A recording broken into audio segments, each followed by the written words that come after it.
A very good morning to everyone.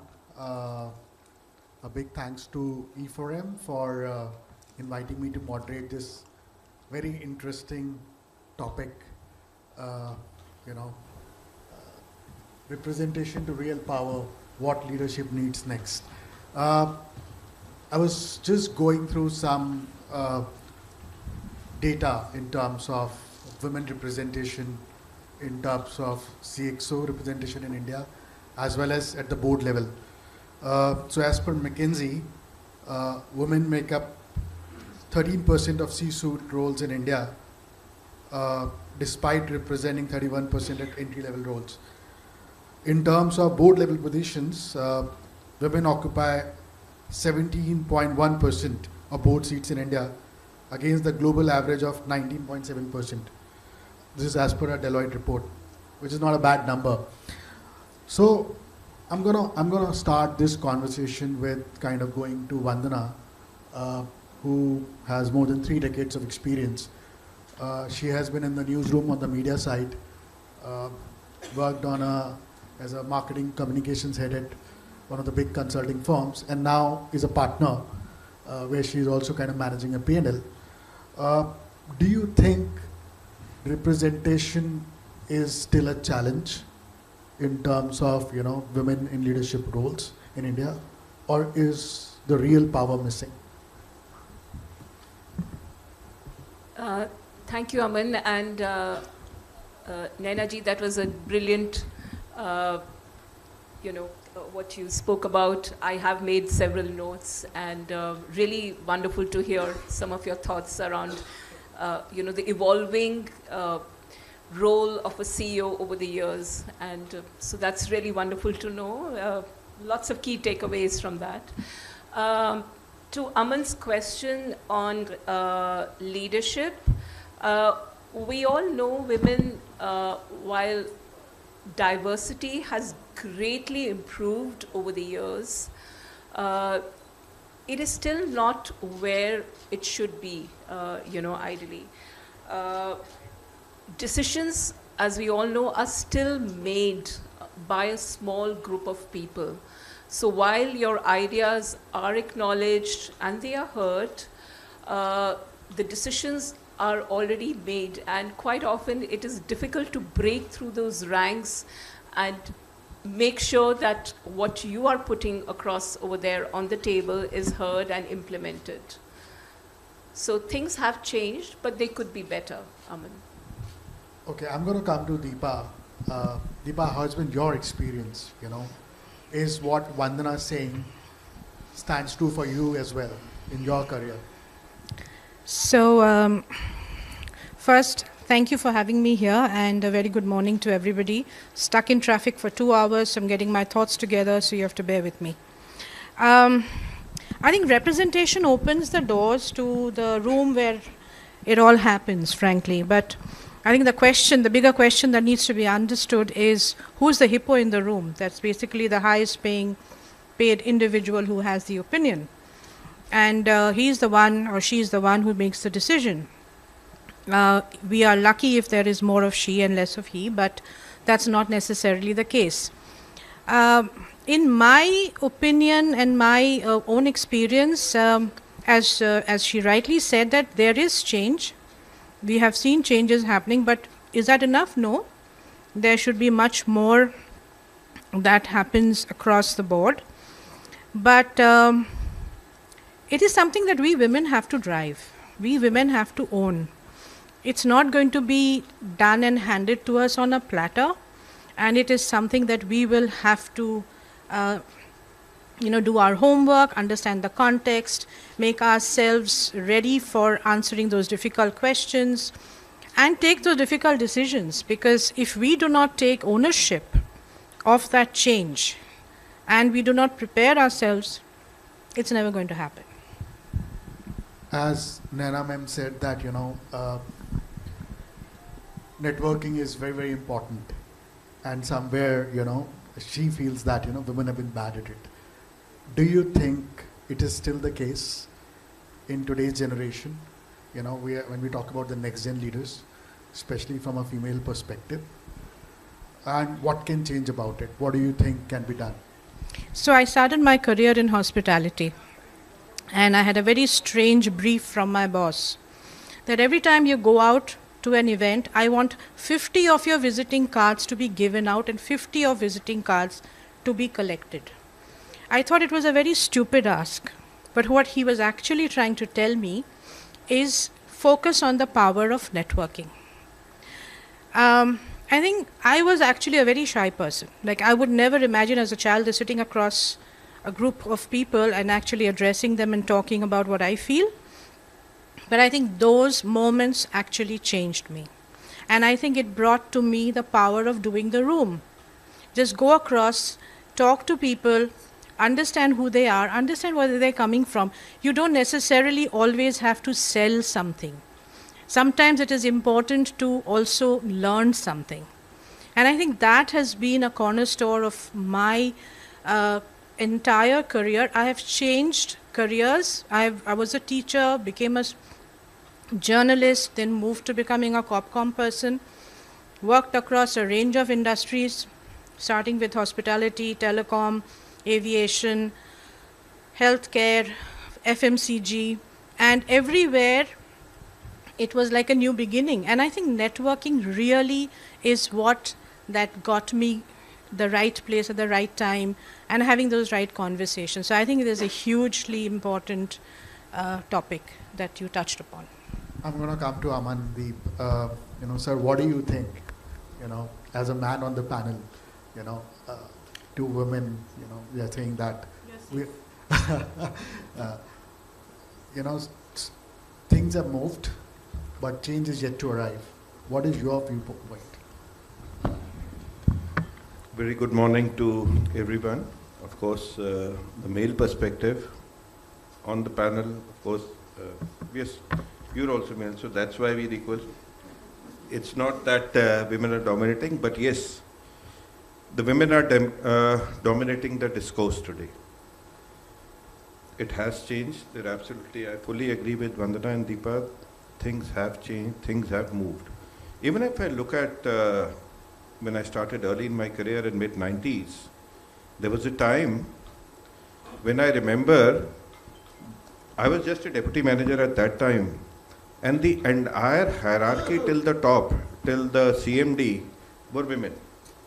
So I worked in that environment also, and being surrounded by very strong women at home also, my mother, my wife, and my daughter now, everybody has been an inspiration. But I do think, like I take the example, I come from the gas sector. Now currently, there is a very much demand of the piped gas connection to the houses. I see that we talk about access, energy access. So it is like, yes, you've given the access to the women on the board. There are women on the table. But that access is actually like an empty pipe. There is no gas flowing in that. Till the women have the hand on the valve to open the valve and get the gas flowing, to driving the narrative themselves, things are not going to change. But at the same time, I will also say that women need to put an extra effort in the current corporate scenario, considering the conditions. It is not just, you can just blame the pipeline. It is like that. The entire ecosystem is like that. Like Nana ma'am said, she changed that ecosystem.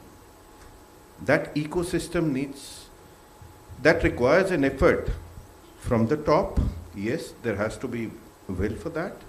And at the same time, the women folk, the women team, the ladies themselves need to go an extra mile to say that yes, we can be trusted. Not just that we have resigned to the situation.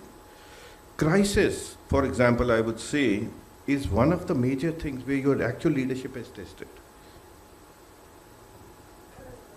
When the top management, when the CEO can rely on a woman that this lady is able to, I'm going to rely on that. She can help me in crisis. That is one of the biggest leadership tests. So currently what we had last 80 days has actually been a masterclass in how leadership during crisis happens, and every day we see on the television the Joint Secretary in Ministry of Petroleum, Sujata Sharma, addressing a press conference. The face of crisis, the way she's been handling the media every day in a press conference, that's how the things are being managed. That's a masterclass in crisis leadership.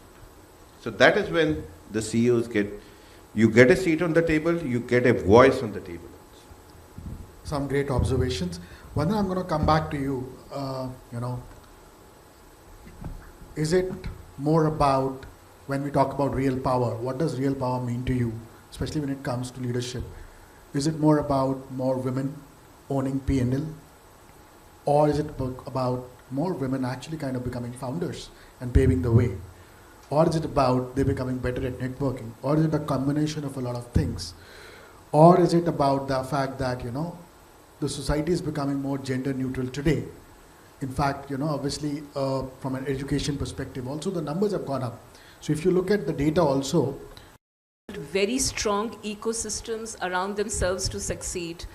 Quite often I have a team of over 25 people, and I keep telling all the women leads that build that ecosystem. When you get married, don't think your mother-in-law is a devil. Just get everybody on your side, whether it's your mother-in-law, parents, neighbors, people who work for you, everybody, because once you have the strong ecosystem around you, you will be able to succeed. Secondly, I think it's collective, build a culture of collective leadership where everybody takes responsibility for what they do. I mean, that's what I totally believe in. I have 7 team leads, and I make sure that it is a system of collective leadership where everybody holds a can for what they do. They are individually responsible for what they deliver, and they are held accountable for that. So it's more like a Spotify sort of a model. Get them to be accountable, drive that, because till you drive the accountability and ownership in your team, and remember, you're as good as your team, you will never be able to succeed. Because if you try and control everything and try and do everything yourself, that's never going to happen. So collective ownership and responsibility and building a good ecosystem around you is really the key to succeed. I think something Nana ma'am also pointed out, collaboration. Yes, sometimes absolutely, you have yes. great minds in your setup, yet you find it very difficult to execute. So I think what you spoke about, collective leadership, is also about collaboration. Deepa ma'am, coming back to you, what does the real power definition mean to you? So when you say real power in today's context, I think a lot of people will define it as brute force and a lot of financial power.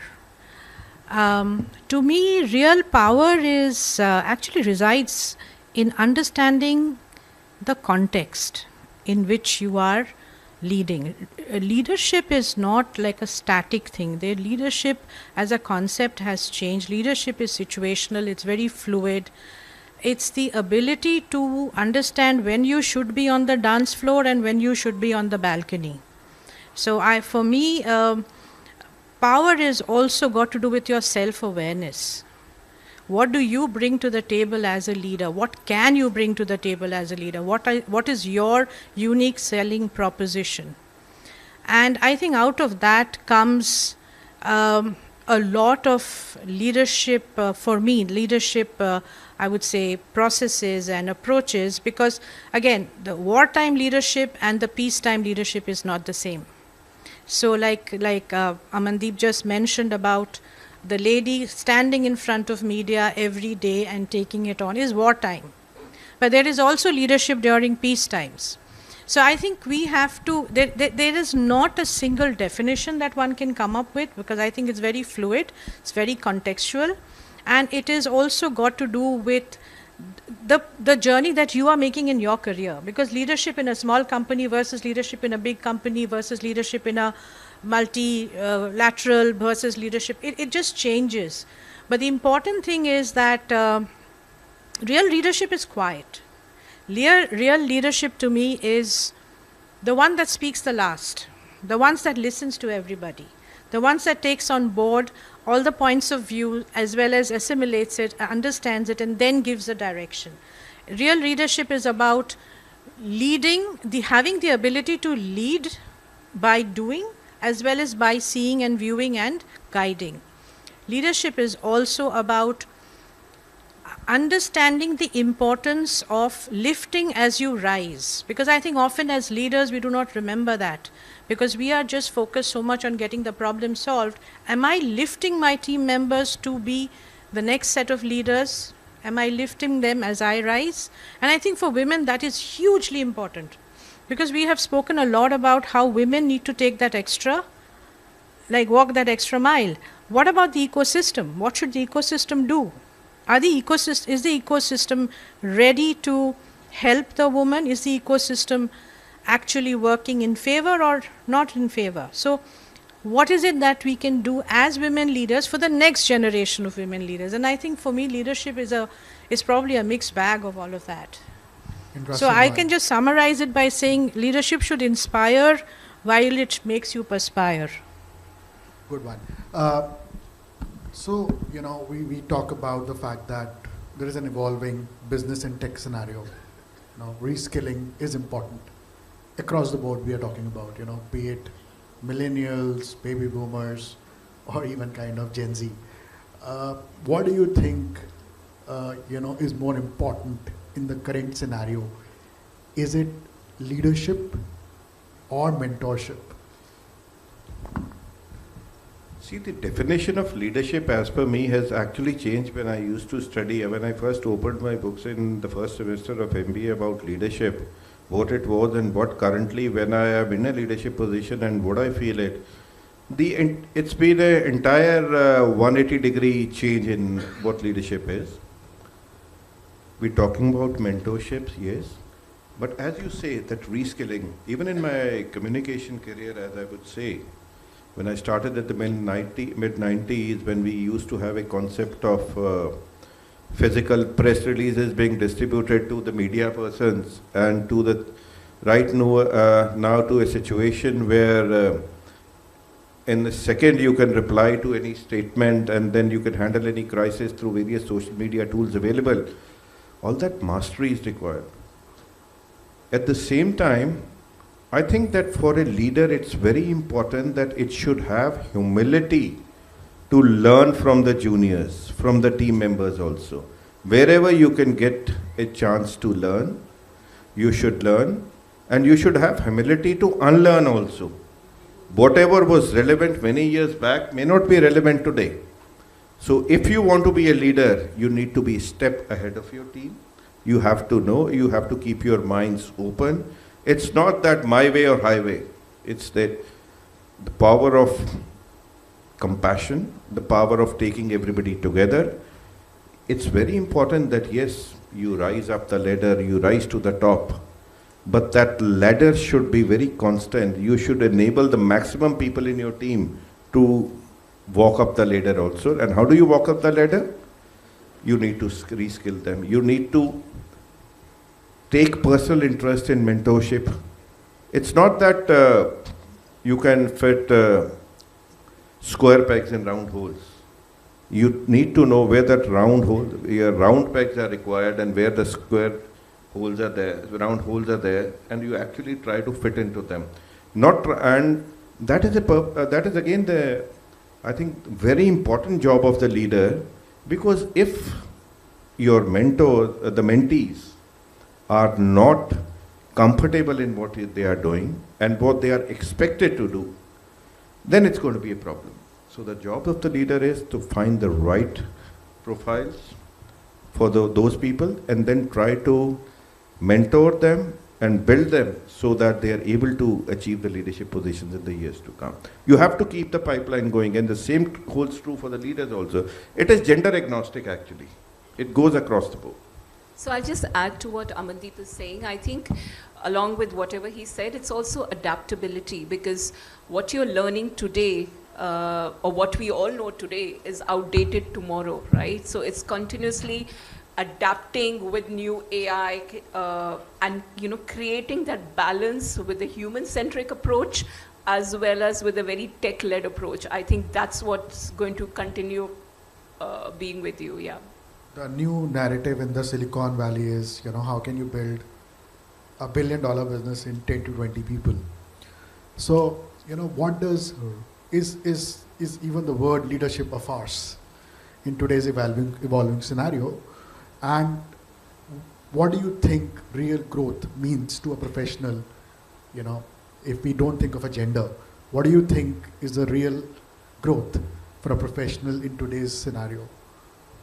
So, Aman, like I spoke about distributed leadership and accountability, I think flatter structures are going to be the norm. They are really going to be the way ahead, because you realize with AI chewing up so many jobs, it's going to get flatter and fewer people doing the same thing, because we've all become a lot more efficient, right? I mean, I was talking to the head CEO of one big communications consulting firm, and the person said, while I was on my way for a client meeting, one of my existing clients asked me, okay, I need you to let me know how to solve this issue, and can you come in the next 2 hours to make this presentation to us? Now, he said, by the time I pick up the phone and tell somebody, one of my associates or senior associates to do the research and make a presentation, I just asked Claude that this is the issue, okay, and of course I gave the relevant prompts, and can you, give me a deck? And he said in the next, not even 5 minutes, of course he said it took me 5 minutes to think and put in the relevant prompts, but in the next 10 minutes, I had a full presentation and I was ready for the meeting. So what I'm saying is that AI is going to take away a lot many of the jobs. So, and he said, and that suddenly got me thinking that I have 10 associates doing the same job, creating that presentation for the client. If I would have told somebody, picked up the phone, the person, very likelihood the person would not have picked up the phone. If I would have sent a WhatsApp message, the person, would have responded to it half an hour late, because everybody is so conscious about work-life balance and, being in a meeting and not responding. So, and the person would have hemmed and hawed and said, okay, you need to give me some more time. I cannot have it 2 hours, ready in the next 2 hours. So he said, that was the best case scenario where I just put in the relevant prompts, told Claude, and I had the deck and I was ready for the meeting. So I think that's all what we are all going to move towards at the end of the day. So are you trying to say that AI will become the leaders and we'll become mentors as humans? I'm just saying. Not really. I think you still need to tell AI what to do, right? I mean, you've seen AI fall flat in several places where, even for hiring, I know a recent case where Amazon had to do away with the AI tool because you realize it was working with old biases and, against women and so on. So, of course, human intervention is very important and that is never going to go away. But yes, AI is going to make us a lot more efficient. And I think with the efficiency, the demands on the human is also going to go up in a big, big way. In terms of our output. It's always, fastest finger first. Whoever is ready to go to the market, it just makes you a lot more efficient, right? And that's what I keep telling all my team. Use AI, use it effectively, use it to your advantage, help it to make you more efficient in what you do to increase your output. So can I just add a few things? I was just listening to Vandana and I just suddenly remembered the hallucinating effects of AI. So not just many months ago, like 6-7 months ago, as a part of a research that I was doing through Perplexity, I had just put in some prompts and the response to that was, President Trump is no longer the President of the United States. I said, Perplexity, you're hallucinating. It just came back with again the same thing. Then I said, no, go back, have a look.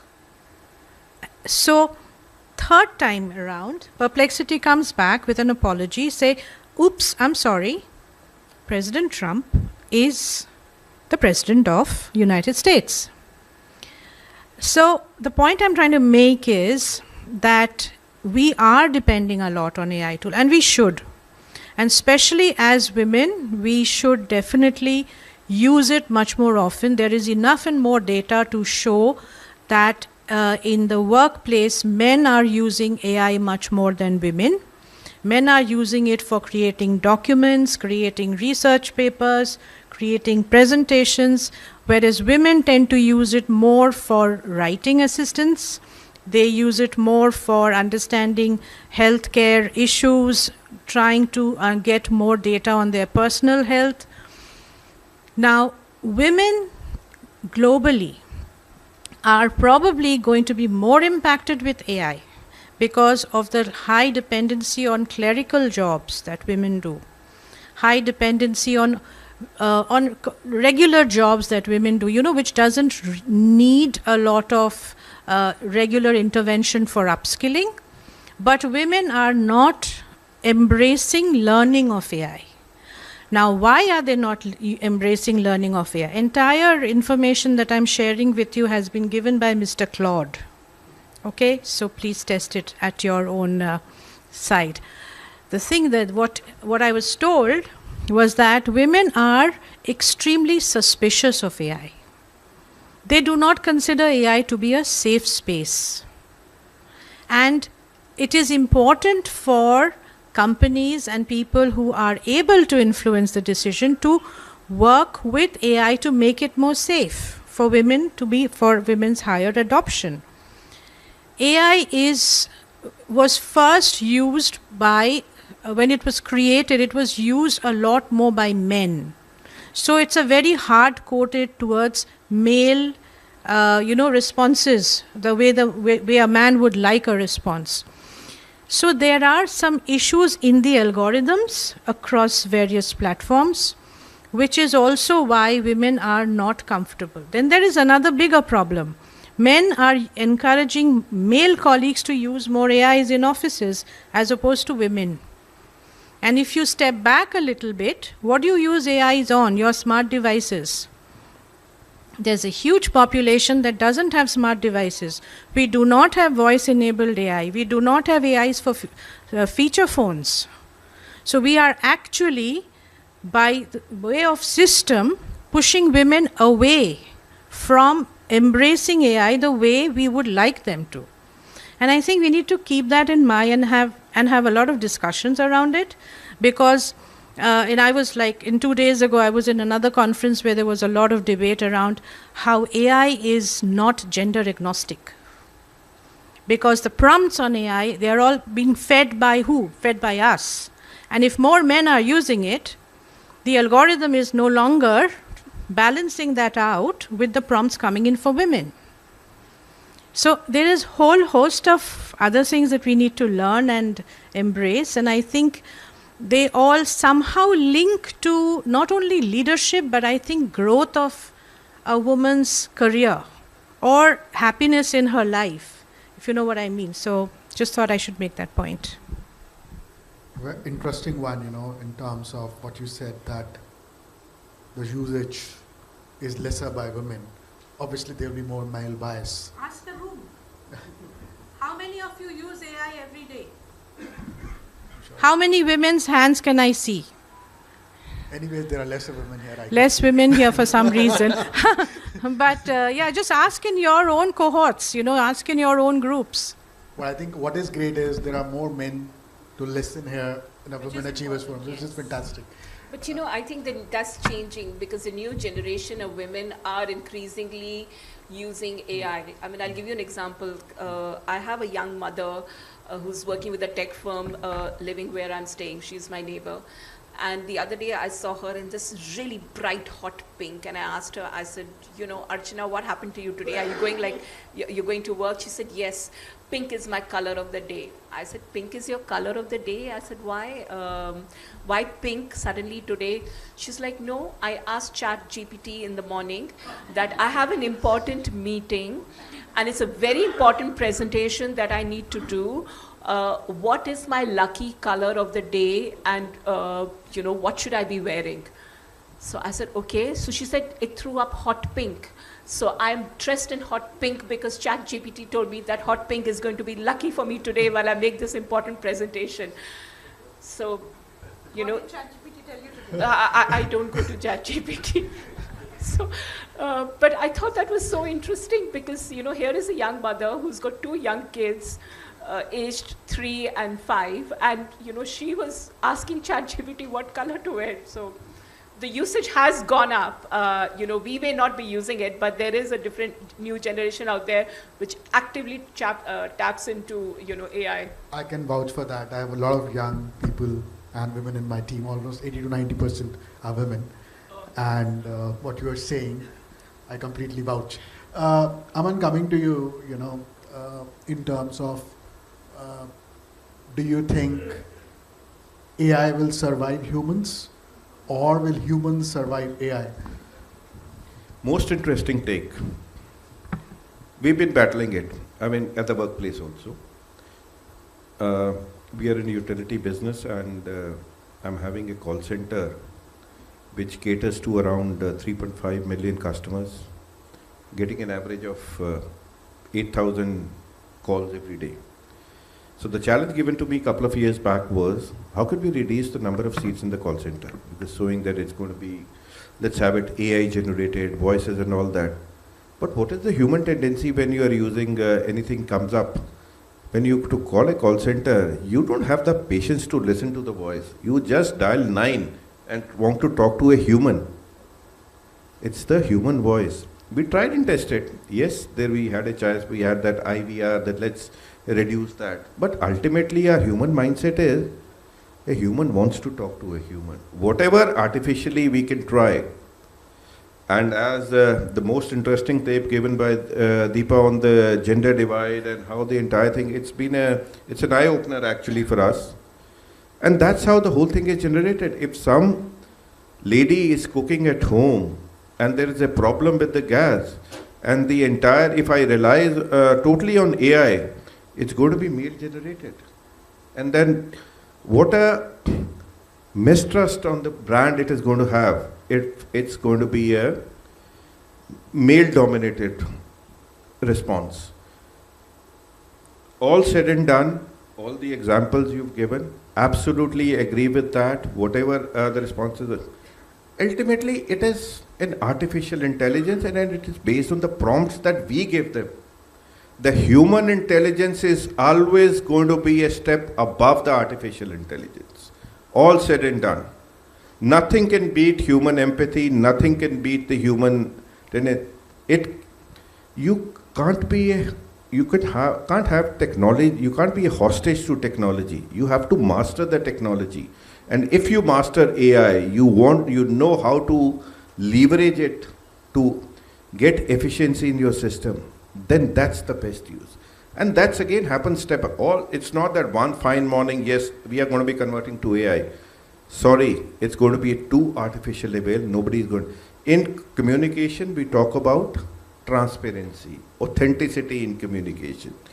This is not how authenticity is going to come in. The empathy, which is a very important trait of leadership today. It's not going to be authoritarian model of leadership. It is empathy driven. It is driven by emotional intelligence.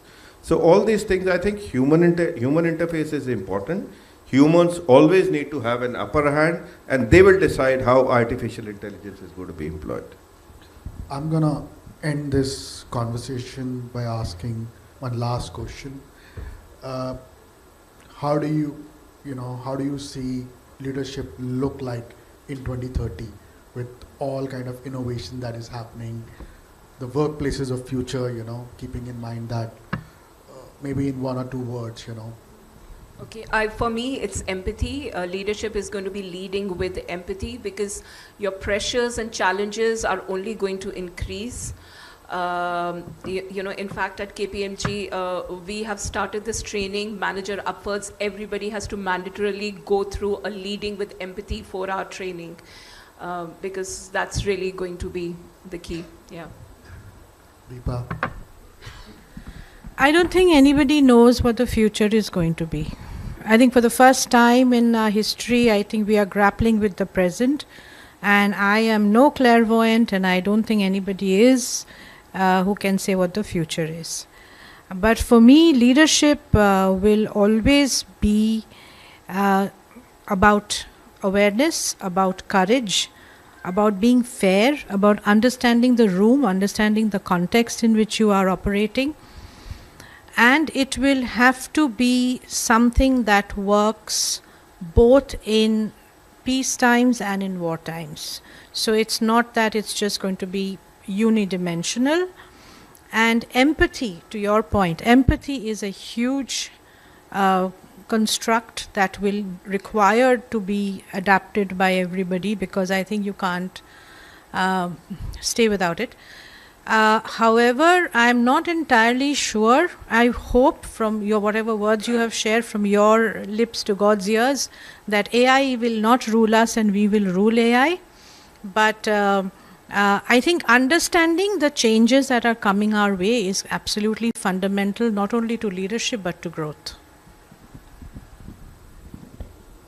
In addition to what has been said by Vandana and Deepa, my take for 2026 is it's a collaborative. A leader is known by the team he leads, and to achieve the efficiencies, to achieve the KRAs designed for the team, it's very important that empathy, collaboration, and understanding of and developing an ecosystem where the entire team thrives, that's going to decide what leadership is going to be. I'm going to kind of end it here and summarize it. I talk to a lot of younger people, and what I genuinely see is a trust issue. They trust more AI than humans. Yeah. And I feel, obviously, keeping in mind whatever you people said, and I also see the same kind of a leadership structure look like: distributed, collective, collaborative, empathetic, aware, fair.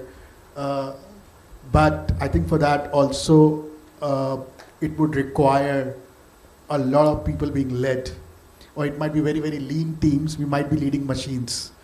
Even I don't know what the future may look like. So I think 2030 outlook, very difficult to say right now.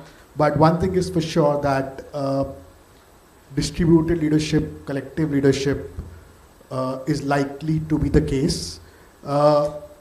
We might have to become even more empathetic to machines. That might be the case.